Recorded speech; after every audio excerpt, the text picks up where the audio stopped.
তিনটি জায়গায় গেলে নারীদের কোনো ইবাদত কবুল হবে না।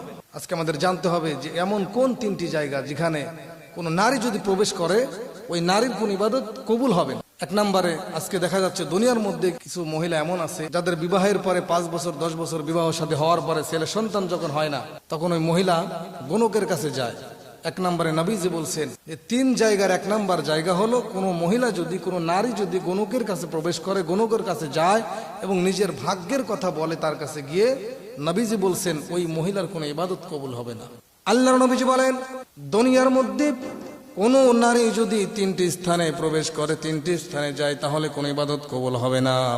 এক নম্বরে কোনো মহিলা যদি কোনো গণকের কাছে চলে যায়, কোনো গণকের কাছে যাওয়ার পরে নিজের ভাগ্যের কথা, নিজের জীবনের সব কিছু তার কাছ থেকে শুনে এবং তার কথার উপরে বিশ্বাস স্থাপন করে, ওই ব্যক্তির কোনো ইবাদত আল্লাহর দরবারে কবুল হবে না।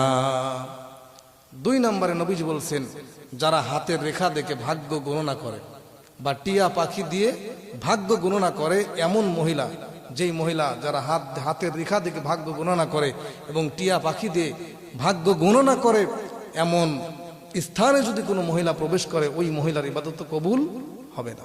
তাহলে 3টি জায়গার প্রথমটি হলো যে কোনো ব্যক্তি যদি গণকের কাছে যায়, কোনো মহিলা যদি গণকের কাছে যায়, ওই মহিলার ইবাদত কবুল হবে না।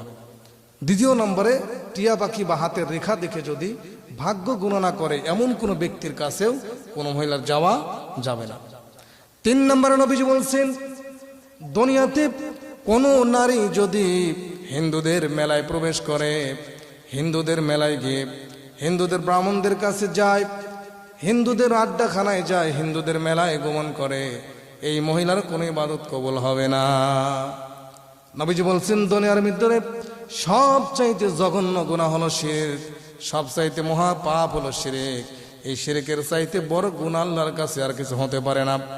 এজন্য কুরআনুল কারীমের সূরাতুন নিসা, কুরআনুল কারীমের 4 নম্বর সূরা সূরাতুন নিসার 48 নম্বর আয়াতে আল্লাহ তাআলা বলেন ইন্নাল্লাহা লা ইয়াগফিরু আন ইউশরাকা বিহি ওয়া ইয়াগফিরু মা দুনা যালিক।